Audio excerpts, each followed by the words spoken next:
Wal-iyazubillah, wal-iyazubillah. Ada orang diuji murtad, tuan-puan. Wal-iyazubillah, wal-iyazubillah. Dulu kita pernah dengar kan tuan-puan cerita kan, ada anak perempuan murtad. Anak tu imam, tuan-puan. Kesian pada semua. Itulah ujian Allah, ujian Allah. Tapi Allah menguji mak ayah tu, insya-Allah kuat semangat dia. Dia dah mungkin insya-Allah mungkin dah balik semula pada Islam kan. Ini cerita dulu-dulu, ambil iktibar ya tuan-puan ya. Maknanya apa? Ya Allah, kau jangan uji aku. Jangan uji anak keturunan aku pada agama kami. Ini isu-isu agama tuan-puan. Sampai lucut akidah. Ya Allah, tolong jangan uji kami yang seperti itu. La taj'al musibatana fi dinina. Wahai Allah, jangan jadikan musibah kami pada agama kami. Yang lain-lain tak apalah kan ya. Yang lain-lain tu kita berdoa pada Allah, Rabbana la tuhammilna ma la taqata lana bih. Jangan uji kami ya Allah pada perkara yang kami tak mampu.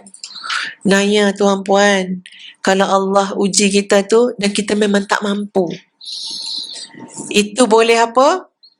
Boleh hewaya. Boleh sikit jiwa, boleh gila tuan-puan. Wal-iyazubillah, wal-iyazubillah. Sebab dah tak mampu urus dah. Tak mampu urus emosi, tak mampu urus mental, tak mampu urus fizikal, tak mampu urus spiritual. Ada orang tak mampu urus ujian bunuh orang tuan-puan. Wal-iyazubillah, wal-iyazubillah. Rabbana la tuhammilna ma la taqata lana bih. Ya Allah, jangan kau timpakan aku dengan ujian yang aku tak mampu tanggung ujian ni ya Allah. Wal-iyazubillah. Ada orang pas bunuh orang, dia bunuh diri dia sendiri. Ni saya bukan buat-buat cerita. Ni cerita-cerita sebut ni semua ada dalam berita tuan-puan. Ada dalam berita. Bukan orang kafir, orang Islam. Tak tahu macam nak uruskan dah masalah hidup, bunuh orang, lepas tu tembak kepala sendiri. Jelas. Sebab apa? Berlubang belah kanan. Yang sebelah dah mati. Jadi siapa yang tembak yang sebelah kanan ni? Diri sendiri. Rabbana la tuhammilna ma la taqata lana bih. Ya Allah, jangan sampai kami berhadapan dengan ujian yang sebenarnya kami tak boleh tanggung ujian tu sampai merosakkan agama kami, dunia dan akhirat kami. Itu maksud dia. Jadi kita sedar tuan-puan sekalian apa dia dalam ayat ni menyebut iman dia akan masuk makmal. Dia kena dibuktikan, kena dilihat. Betul ke beriman? Sebab tu Allah sebut dalam ayat ini, وَلَقَدْ فَتَنَّ الَّذِينَ مِنْ قَبْلِهِمْ. Bahkan orang-orang sebelum kamu, kami uji mereka. Tengok ya, Nabi SAW bila seorang sahabat datang jumpa Nabi, masa tu zaman pemulawan tuan-puan sekalian, tak makan, tak boleh berjual beli, tak boleh berurusan, bermuamalah dengan orang Islam. Itu zaman pemulawan masa Nabi SAW sebelum hijrah. Sampai sahabat ni kata, Ya Rasulullah, kamu kan Rasul, kamu kan Nabi, berdoalah pada Allah supaya Allah angkat ujian ni. Ya. Dan Nabi mendengar apa yang sahabat tu kata dengan muka merah tuan-puan. Merah telinga, merah muka. Sebab apa? Nabi menahan. Nabi tak suka juga ayat-ayat yang seperti itu. Dan Nabi menegur sahabat tadi dengan Nabi mengatakan, kamu tahu tak orang dulu macam mana? Orang dulu yang bersama dengan para rasul, dengan para nabi, macam mana mereka menjaga keimanan mereka dan macam mana kesabaran mereka. Mereka digergaji atas kepala sampai terbagi dua. Ni Nabi sebut kat sahabat tu. Kita ni baru kena pulau. Dulu, ya, kaum yang terdahulu daripada kamu, sebab iman mereka kepada Allah, mereka digergaji sampai terbelah dua badan mereka daripada kepala. Mereka disikat dengan sikat-sikat besi yang sudah dipanaskan dengan api. Kita, ya Allah, tak ada sentuh apa-apa pun iman kita tuan-tuan. Iman kita tak ada siapa pun berani sentuh tubuh badan kita, betul tak? Dilayan lagi ada. Ditatang, dijaga, Masya Allah, besarnya rahmat Allah kita. Ya Allah tahu iman kita setara mana. Sebab tu Nabi kata, kamu tahu tak, orang sebelum kamu, mereka disikat dengan sikat besi, yang sikat besi tu dah dipanaskan daripada api. Maknanya, jadi apa kat tubuh yang disikat? Hancur, gugur luruh, daging kulit. Apakah mereka meninggalkan keimanan kepada Allah? Sama sekali tidak. Dan mereka terus bersabar sampai turunnya pertolongan Allah. Ketahuilah sesungguhnya pertolongan Allah itu sangat dekat. Nak tahu dekat tak dekat ni, ini otak ke iman? Iman. Yakin pertolongan Allah itu dekat, yakin, dekat, yakin, dekat. Iman. Kalau semata-mata pandangan mata zahir, semata-mata akal, kita akan kata apa yang dekatnya dah 3 tahun dah. Apa yang dekatnya dah 2 tahun dah, 5 tahun dah. Nabi Musa memohon kepada Allah Subhanahu Wa Taala supaya balas kepada Firaun. Dia hinakan Firaun dengan seluruh kejahatan yang dia buat. Ulama menjelaskan, nak tengok Allah jawab dalam Al-Quran. Cuma saya lupa ayat dia. Allah bagi tahu dalam ayat tu, kami telah memustajabkan doa Musa. Walaupun Allah kata telah memustajabkan, tapi untuk nampak betul-betul tuan-puan, Musa tu musnah, ambil masa lebih kurang 40 tahun. Punya lama nak sabar tu. Jadi tetap tidak membuatkan keyakinan tu hilang walaupun 40 tahun menanti tuan-puan, iman tetap yakin, ala inna nasrallahi qarib. Ketahuilah bahawa pertolongan Allah itu sangat dekat. Nak yakin.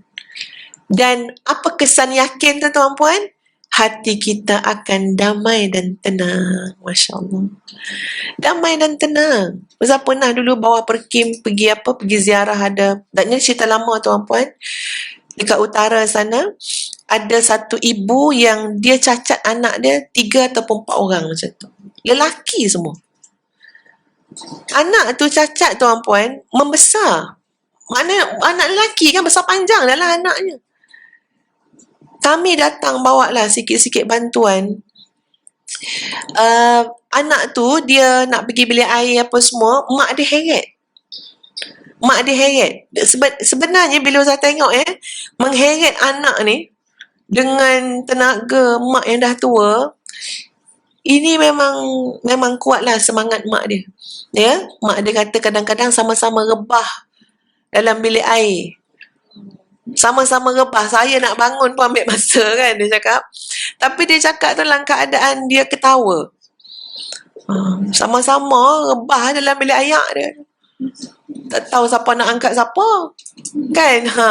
Dia cakap tu macam dah tak ada kesedihan, tak ada apa dah. Kami yang dengar ni tuan-puan, air mata bercucuran ni. Air mata. Lailah dia kata apa, masa tu zaman Syekh Muzaffar naik apa?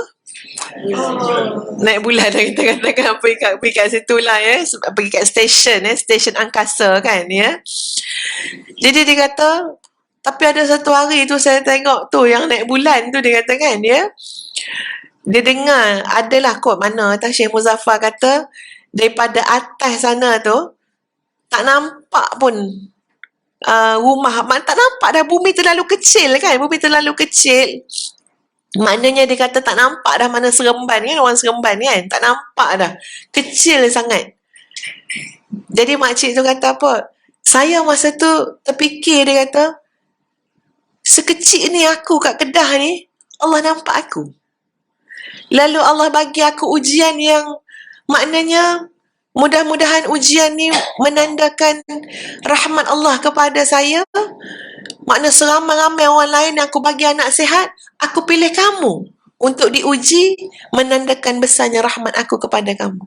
Jadi saya duk fikir satu tu je sekarang ni Ustazah, Allah pandang saya, Allah pilih saya, Allah tahu saya boleh hadapi semua ni, dan saya cuma berdoa supaya kalau saya mati awal, anak-anak saya ni ada pembelaan, ada kebajikan ke apa, boleh tolong jaga. Tu saja. Saya jaga anak saya ni, sonok-sonok dengan diorang, ketawa-ketawa dengan diorang. Anak bercakap pun tak boleh tuan-puan. Bercakap tak boleh. Macam sindrom Down Macam Down syndrome tu lah. Jadi Masya Allah tuan-puan sekalian, ini bukan makcik yang dapat PhD Usuluddin tak, saya kata sungguh. Ini bukan dapat PhD syariah tuan-puan, tahu tadabbur Quran, tafsir Quran, sunnah. Dah. Orang kampung. Tapi Allah bagi iman pada dia. Allah bagi keyakinan kat dia. Allah bagi bantuan kat dia. Sampai kamu yakin Allah pandang kamu. Siapa yang bagi kita keyakinan Allah pandang kita? Allah. Hebat setara mana ilmu pun, kadang-kadang terjebak juga maksiat macam-macam. Ketika itu, imannya sudah luruh, imannya sudah yangkus, sudah berkurangan. Sehingga tidak merasakan lagi pandangan Allah Subhanahu Wa Taala kepada dia. Tapi makcik tu boleh tenang, boleh ketawa, boleh gelak-gelak tuan-puan. Tak ada nak nangis-nangis apa, tak ada dah. Dan boleh mengatakan, Ya Allah, bagi aku sihat, cuma kalau aku mati, kau jaminlah Ya Allah, ada orang tolong jaga anak ni. Dah serah urusan pada Allah. Nyamannya jiwa dia tuan-puan. Kita jaga anak sihat, terpekik terlolong kat rumah. Hilang senyuman kita. Anak kita sihat. Kita cuma nak diminta tolong monitor saja, tolong bagi nasihat je. Tapi Masya Allah, kesabaran kita terlalu rapuh. Ini percayalah tuan-puan, soal iman kita kepada Allah Subhanahu Wa Taala. Jadi macam itulah Nabi kata pada sahabat tadi. Sahabat tadi dah geram kan, ya, lama sangat ni kena pulau ni. Nabi kan mustajab doa, minta je lah. Ni bukan soal tu. Nabi malu. Kamu tahu tak orang sebelum kita iman mereka diuji macam mana? Kan kita kena yakin pertolongan Allah itu maha dekat. Cuma serah pada Allah. Hari apa, tahun apa, bila, Allah maha mengetahui. Kita tengok Nabi Yusuf alaihissalam tuan-puan. Contoh yang orang beriman, Masya Allah. Para Nabi dan Rasul lah contoh yang paling utama tuan-puan. Dahsyat luar biasa iman dalam membentuk ataupun desain ketenangan kita. Ketenangan yang amat-amat. Cuba kita bayang Nabi Yusuf punya ujian. Pengkhianatan adik-beradik ni satu benda yang sangat melukakan tuan-puan. Betul tak? Jangan main-main adik-beradik khianat ni. Khianat bermuka-muka hipokrit, cakap depan abah lain. Ya abah, kita akan jaga adik ni, kita seronok nak buat adik main ni, jaga elok-elok. Abah dia kata, Nabi Yaqub alaihissalam, mestilah adik kita, mestilah kita akan jaga. Padahal dah ada niat busuk, padahal dah ada konspirasi. Tahu-tahu tuan-puan tergamak sampai tahap nak menghapuskan adik ni, humban dalam pergi buruk, telaga buruk, pergi buta. Pendek kata, ini memang aniaya sungguh ni. Bukan sikit-sikit ya. Maknanya boleh jadi kalau mati-matilah. Macam mana seorang adik duduk dalam tu, duduk panggil abang dia, panggil abang minta tolong, sampai puluhan tahun abang tak datang. Dan bertukar dah cerita tu macam-macam dah. Puluhan tahun ya tuan-puan. Yang menyebabkan itu menjadi asbab ada orang ambil Nabi Yusuf, ya, kemudian lelong Nabi Yusuf dengan harga baksah, harga apa? Harga paling murah, macam tak ada nilai, jual kat Mesir tuan-puan sekalian. Kemudian ya, difitnah pula, digoda oleh isteri Al-Aziz, kemudian difitnah, disumbat dalam penjara. Semua tu tuan-puan sekalian, kalau kita fikir, ni sebab abang-abang tadi lah ni, khianat. Tapi bila jumpa dengan ayah mereka, jumpa dengan abang mereka, lihat macam mana keimanan Nabi Yusuf alaihissalam. Apa aduan yang Nabi Yusuf bagi pada ayahnya? Inna Rabbi latiful lima yasha. Seolah-olah nak kata dengan abah ni apa dia? Tuhanku telah berbuat baik kepadaku. Masya Allah. Tak ada apa bah, Allah buat baik kat saya. Oi, baiknya manusia. Tak ada cerita sebenarnya bah ni lah muka-muka pengkhianat. Tak ada. Cukup Inna Rabbi latiful lima yasha. Sesungguhnya Tuhanku maha baik, maha lembut atas segala ketentuannya padaku. Dan Allah Subhanahu Wa Taala adalah Al-Alim Al-Khabir, yang maha mengetahui segala hikmah yang berlaku. Habis tu yang abang-abang ni pula dah tak sedar hati ni, tengok adik dah jadi menteri apa segala macam kan, ya. Apa dia kata dari segi apa yang abang ni buat? sesungguhnya apa yang berlaku permusuhan itu adalah daripada kerja-kerja syaitan. Dah tak salah Kak. Sebab kita dah jumpa tu untuk berbaik-baik kan. Jadi tak apa, ini terjebak dulu. Sebab apa? Syaitan masukkan rasa permusuhan. Masya Allah, mulianya hati orang beriman tuan-puan. Tak menyalahkan Allah, tak menyalahkan orang. Ya, sebab apa? Keimanan kepada qada dan qadar Allah Subhanahu wa ta'ala. Jiwa dia tenang. Tuan-puan, dalam hidup ni, ini benda yang Ustazah belajar lah ya. Benda yang belajar. Ustazah ambil bidang tu tuan-puan, bidang psikoterapi Islam. Tapi kadang-kadang psycho juga, kena uji-uji tu. Oi, Masya Allah ya. Ambil bidang yang kita suka, bidang kejiwaan Islam, psikologi ya tuan-puan. Tapi bila kena kat kita tuan-puan, Masya Allah, memang la haula wa la quwata illa billah. Bukan sebab kamu ada ilmu tu, kamu pandai tu, tak. Bila sampai masa kita mengalami sesuatu tu, pertolongan Allah lah yang paling penting. Jadi sahabat-sahabat sekalian, ya, bila kita belajarlah daripada apa yang berlaku kehidupan kita, satu cara untuk diri kita tenang tuan-puan, ni keimanan kita punya respon kan, apa dia? Masya Allahu kana wa ma lam yasha lam yakun. Apa saja yang Allah kehendaki pasti akan berlaku. Benda Allah tak kehendaki tidak mungkin akan berlaku. Jadi bila berlaku tu tuan-puan, benda paling besar apa dia? Allah suruh kita belajar. Dah. Bila berlaku sesuatu yang mungkin kita tak suka benda tu, tak sesuai dengan cita rasa kita, itu maknanya apa? Allah nak suruh kita belajar, mengetahui. Kita ambil contoh tuan-puan ayat Quran. Wa asa an takrahu syai'an wa huwa khairul lakum. Boleh jadi kamu suka benda tu, tapi benda tu boleh jadi kamu benci benda tu, tapi benda tu baik untuk kamu. Kita tak suka, kita benci benda tu. Kita tak nak dengar benda tu. Kita tak nak tengok benda tu. Apatah lagi nak mengalami benda tu. Kita tak nak. Tapi Allah dah beritahu dalam Quran. Boleh jadi baik untuk kamu. Wa asa an tuhibbu syai'an wa huwa syarrul lakum. Boleh jadi benda tu kamu nak sangatlah. Kamu suka sangatlah. Kamu usaha ni supaya dapat benda tu. Tapi ingat, boleh jadi benda tu buruk untuk kamu. Wallahu ya'lam wa antum la ta'lamun. Allah Maha mengetahui, kamu langsung tak tahu apa-apa. Jadi sebab tu tuan-puan, ambil kaedah tadi apa dia? Bila berlaku sesuatu, kita kena yakin keimanan kita. Apa dia? Masya Allahu kana wa ma lam yasha lam yakun. Benda yang Allah kehendaki pasti akan berlaku. Yang Allah tidak kehendaki tidak akan berlaku. Jadi andai kata berlaku ni benda kita tak suka ni, maknanya apa? Ia berlaku untuk Allah jadikan pelajaran. Sebab tu tuan-puan, tengok macam mana ya yang berlaku kepada Nabi Yusuf alaihi salam, ibrahnya terlalu besar. Jangan salahkan orang.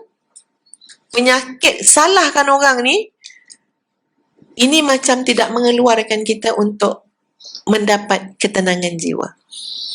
Kita jangan salahkan orang. Belajar memperbaiki boleh, menyalahkan tak boleh. Salah, habis tu kita tak salah ke? Ada juga salah kita.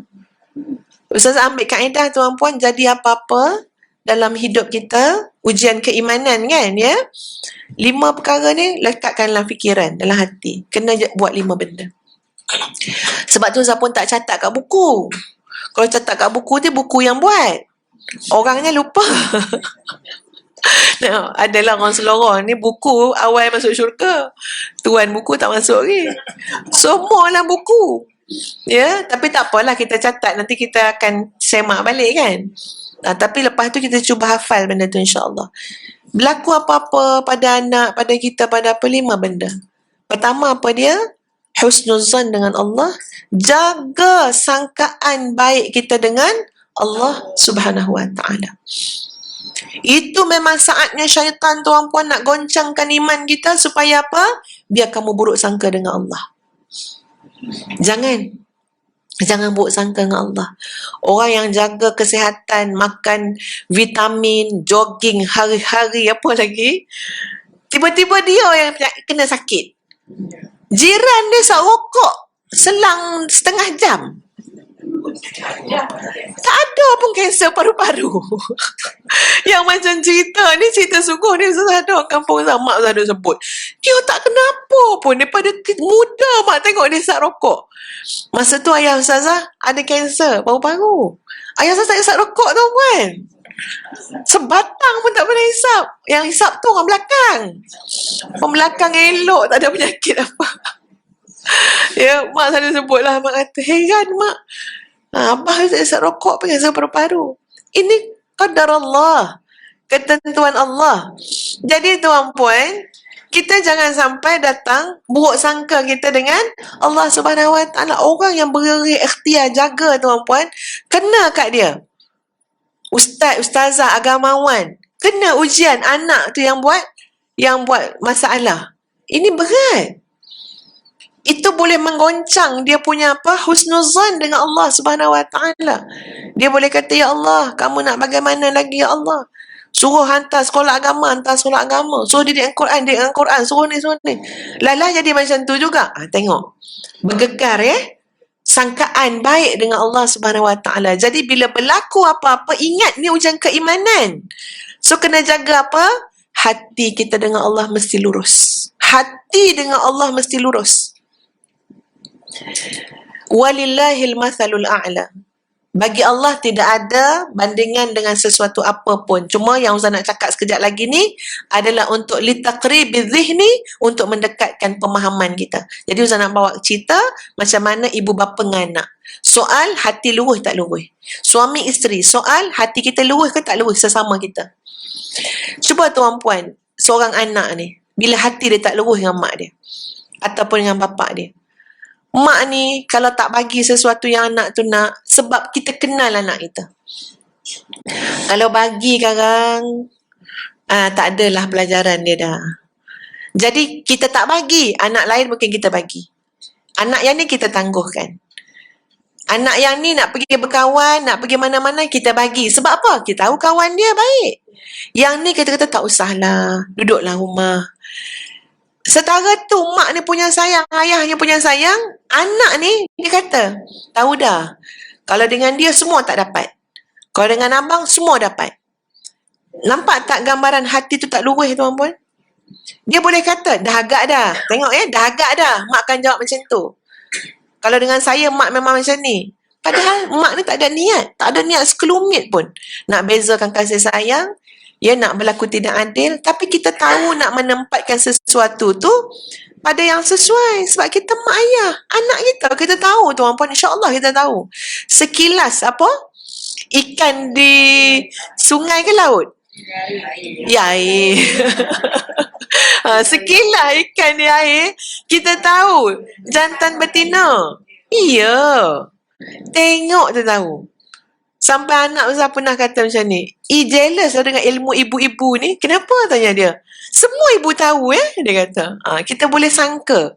Dia datang bilik Ustaz, dia berdiri, kita cegat. Ustaz terus cakap sesuatu yang memang sama dengan dalam kepala dia. Dia tak cakap lagi. Tu dia kata jealous dengan ibu-ibu ni. Semua benda dia tahu. Insting kita kuat tuan puan. Kita mak kan, orang kata apa, kilas dia tahu dah. Biiznillah. Jadi bila anak kita semudah tu dia kata, mak pilih kasih, abah pilih kasih, tak sayang dia, memang saja nak buat naya kat dia. Ini maknanya apa? Hati dia tak luruh dengan mak ayah dia. Tak bagus tuan puan. Anak hati tak luruh dengan mak bapak tak bagus. Mak ayah ni insya-Allah tak ada niat nak buat apa? Nak buat buruk ke anak, buat jahat saja nak tengok. Biar anak nombor 3 ni tak berjaya. Tak ada. Jadi untuk suuzan dengan seorang ibu dan ayah yang setiap hari berdoa kebaikan ni, ini satu benda yang sangat tidak wajar. Itu baru level mak ayah, makhluk lagi. Kita makhluk. Walaupun kita mak orang, ayah orang, kita masih makhluk.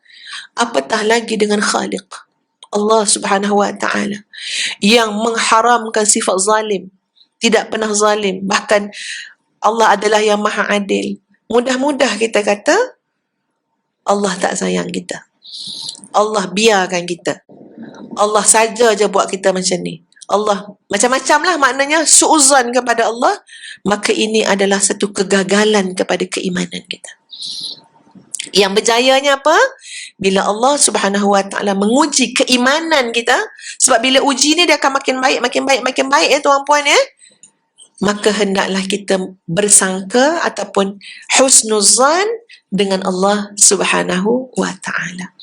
Sebutlah perkataan yang baik-baik. Yakinlah benda yang baik-baik. Ya, Allah bukan nak menjatuhkan saya, Allah nak mengangkat saya. Ya, tiba-tiba kita ada buat dosa tuan-puan. Buat dosa ni satu ujian ya. Mengingatkan dosa-dosa silam ni sakit. Setuju tak tuan-puan? Sakit, luka tuan-puan ingatkan dosa-dosa silam. Andai kata boleh diundurkan waktu, kita tak nak buat. Tapi itulah perjalanan hidup masing-masing. Jadi tidak berbangga dengan maksiat yang pernah kita buat. Kita rasa sakit, luka. Tapi kita husnuzan dengan Allah apa dia? Ya Allah, mungkin itu lebih baik bagi aku. Supaya aku tahu pahit, kelat, sakitnya maksiat. Sampai aku tidak mau jatuh dalam lubang yang sama 2 kali. Orang tak pernah jatuh lubang tu, maksiat tu mungkin boleh jadi sangat mudah pada jiwa dia untuk ujub dengan kebaikan dia. Ujub dengan kebaikan, aku hebat, aku bagus, aku tak pernah buat dosa tu, tak pernah buat dosa ni, aku mulia. Allah tak suka hati macam tu.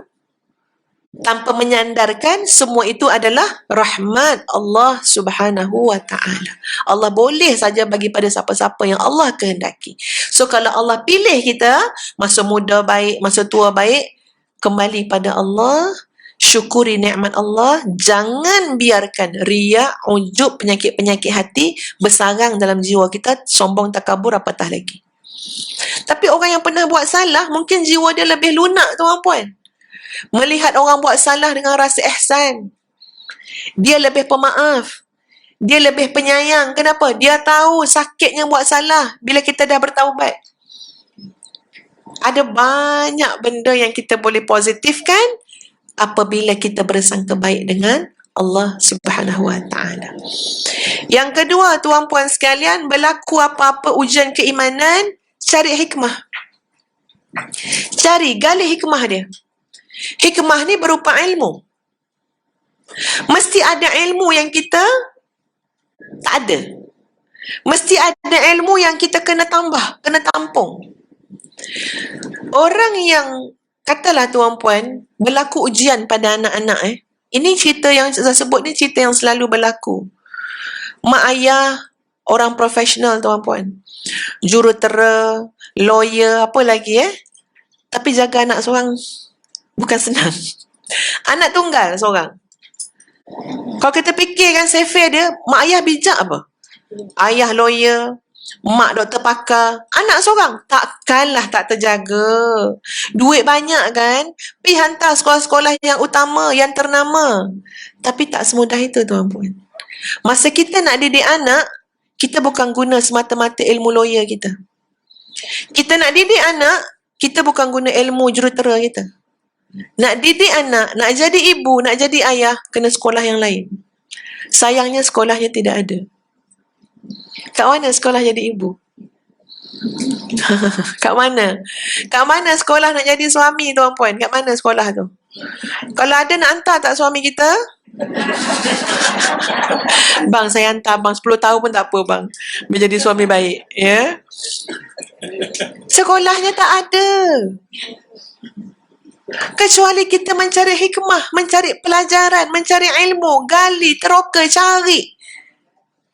Kat mana dalam hidup ni tuan-puan? Sekolah khasnya tidak ada. Untuk jadi ibu, untuk jadi suami, jadi isteri. Sekejap je kursus kahwin. Tuan-puan ingat lagi tak cerita apa kursus kahwin? Tak ingat. Ingat tak siapa nama ustaz yang bagi kursus kahwin? Ingat lagi tak nama apa? Syarikat sekolah yang bagi kursus kahwin tu? Pun tak ingat. Habis lupa semua. Yang penting dapat sijil ustazah sebab saya nak kahwin. Itu bukan sekolah. Dulu mana ada kan? Tak ada lagi lah, tak ada. Iya. Maksud dia tuan puan, sekolah dia tak ada. Sebab itu bila berlaku dalam kehidupan kita sesuatu, Allah nak sekolahkan kita. Kat situlah ilmu yang kita kena cari. Kamu ada masalah dengan anak kamu kan? Cari ilmu parenting ke ibu bapaan. Kamu ada masalah komunikasi dengan isteri kamu kan? Cari ilmu komunikasi, ilmu rumah tangga. Dalam ilmu jurutera tak ajar benda tu. Cari sekolah, belajar. Masya Allah tuan puan Zab. Ini saya tak nak sebut panjang-panjang lebar, saya cuma sebut sikit je. Bila kita belajar ilmu rumah tangga, ilmu kekeluargaan, Masya Allah, kita akan jumpa senarai sarjana-sarjana dalam bidang itu. Kita kena hormat dengan ilmu mereka, kajian mereka. Contoh ya tuan puan, saya catat kat sini, saya share dengan tuan puan sikit. Contoh ya, dalam rumah tangga, contoh, dia ilmu dia ada 3 perkara saling berangkai. Pertama, namanya love. Yang kedua adalah trust. Yang ketiga, respect. 3. Ini tak belajar kat dalam ilmu jurutera tuan puan. Kita doktor pakar sakit puan, kita tak belajar 3 ni. Kita apa benda? Tapi bila kita nak tahu bagaimana membangunkan keluarga, pergi belajar ilmu kekeluargaan. Dalam keluarga, love, trust, respect. Al-mahabbah, al-thiqah dengan al-ihtiram. Kasih sayang, kepercayaan dan hormat. Setiap satu ni tuan puan, Masya Allah, ada jurnal, ada kajian, ada research, ada responden dia, ya, ada kajian lapangan dia, ada result dia. Kita nak tahu. Dan bila kita ambil tahu tuan puan, kita belajar, Masya Allah, bagusnya nilai-nilai ilmu ni. Sebagai contoh tuan puan, bila sebut tentang trust, kepercayaan antara suami isteri, antara emak ayah dengan anak, dia berkait dengan 5 hal.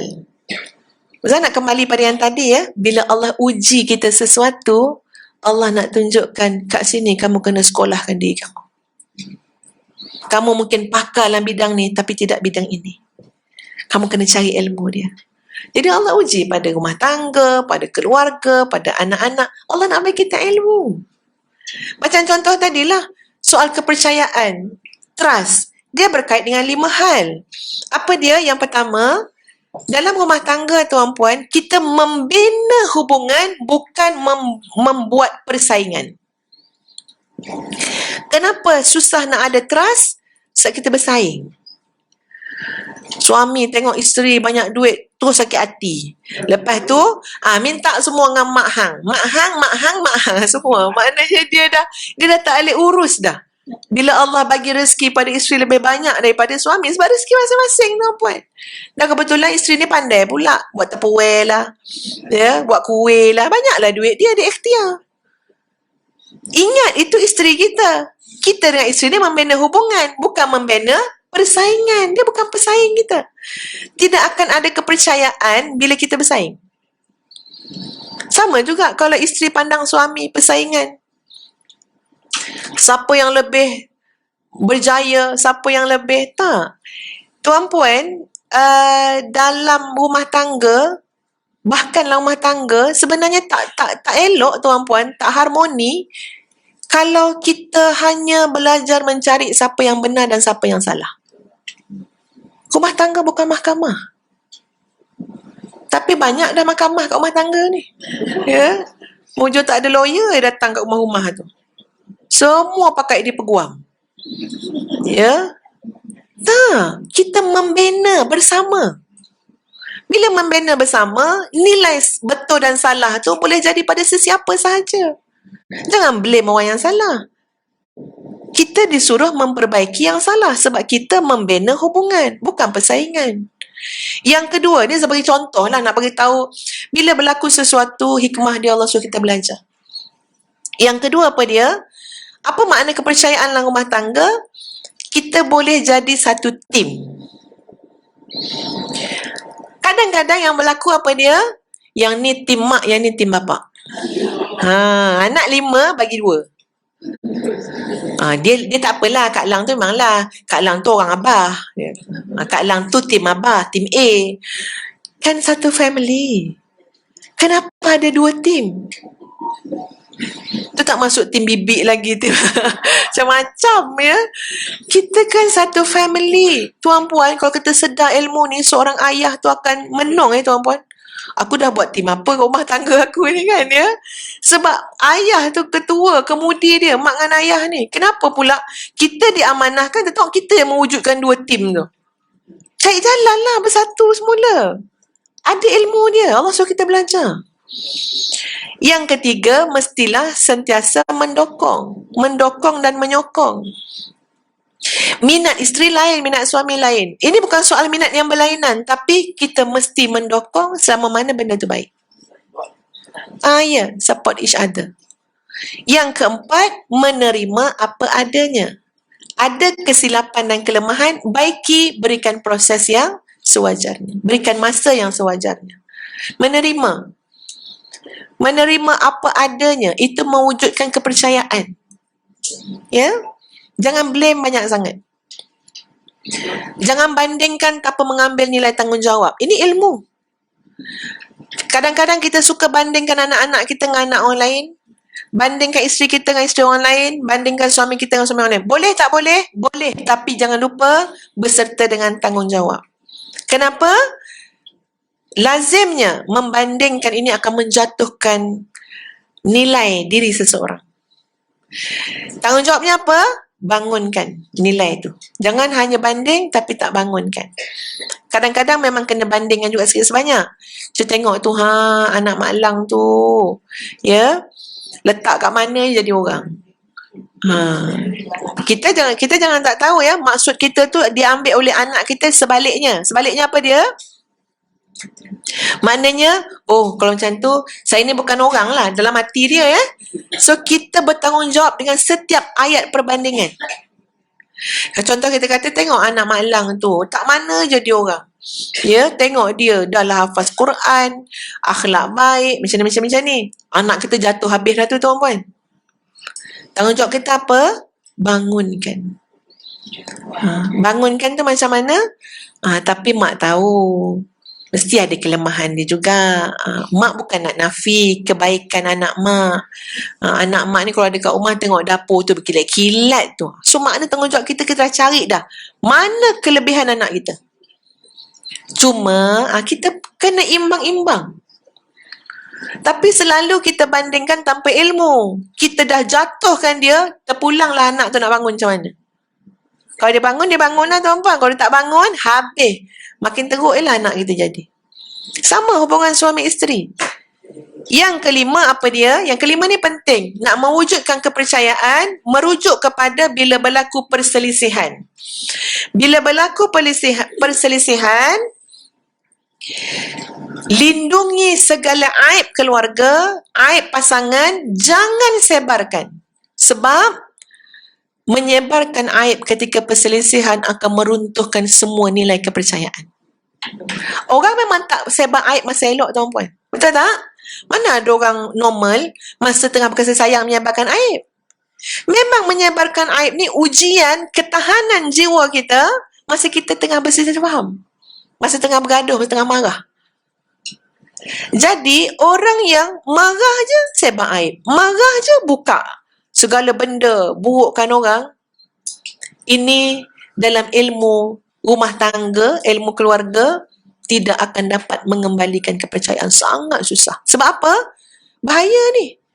Marah je aib. Marah je, masa elok memang tak ada apa-apa. Jadi, orang yang boleh tahan, tuan-puan, berlaku perselisihan, cakap yang baik-baik, tidak menyebarkan aib keluar daripada keluarga, daripada rumah. Orang ni boleh diberikan trust, kepercayaan.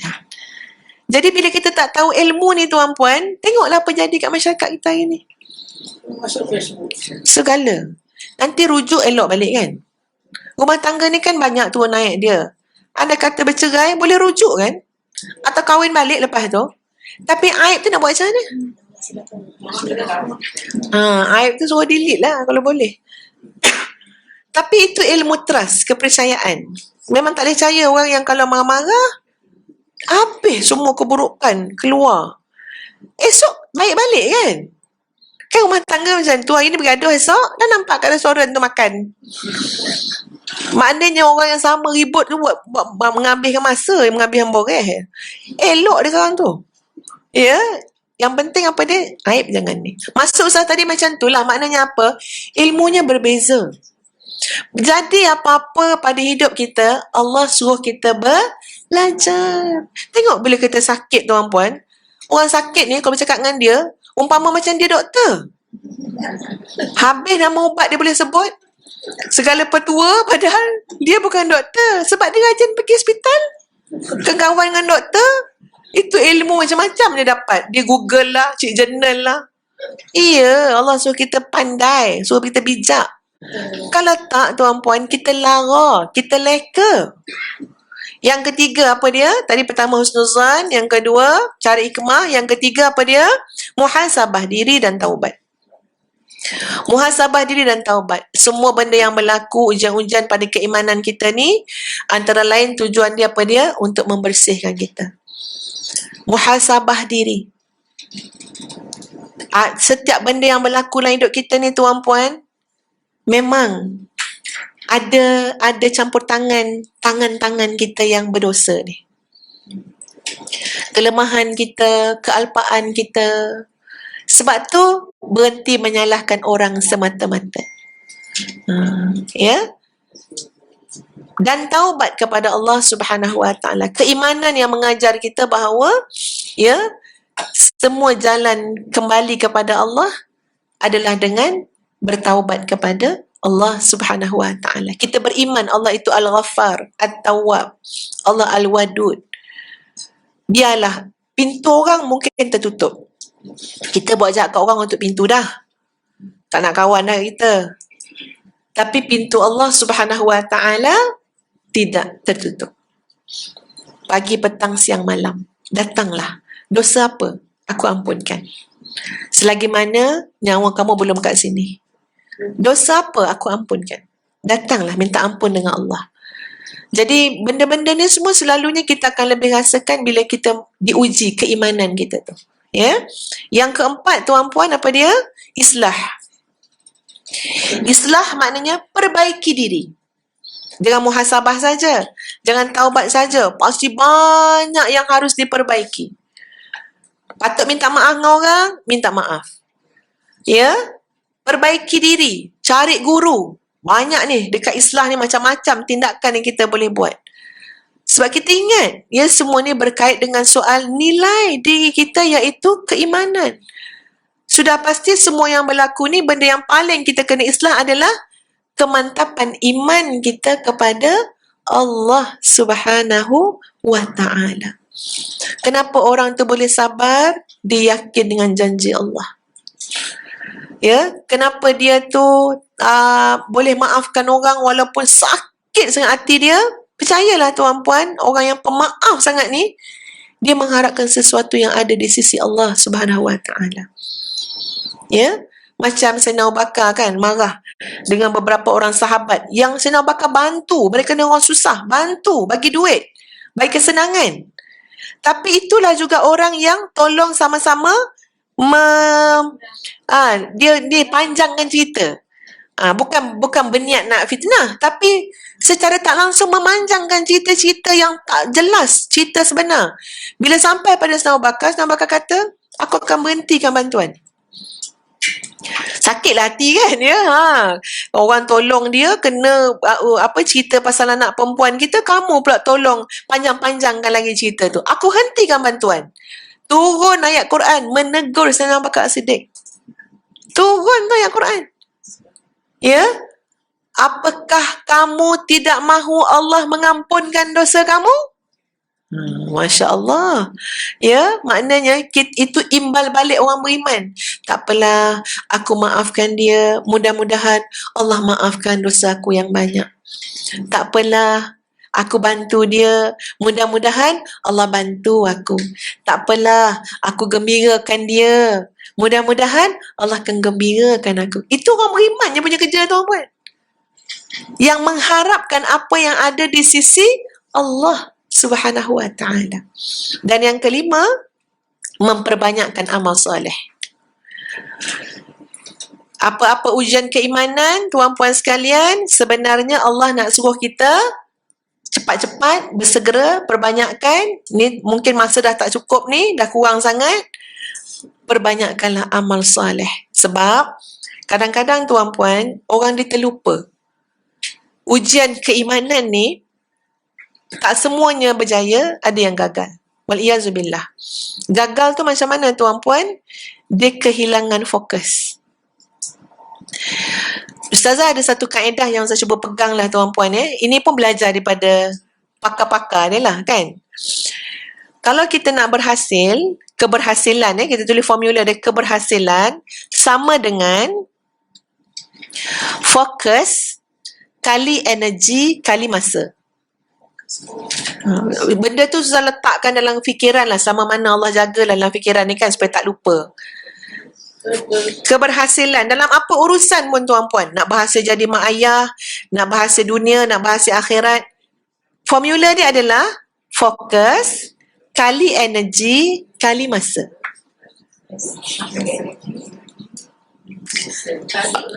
Kali energi kali masa. Apa dia?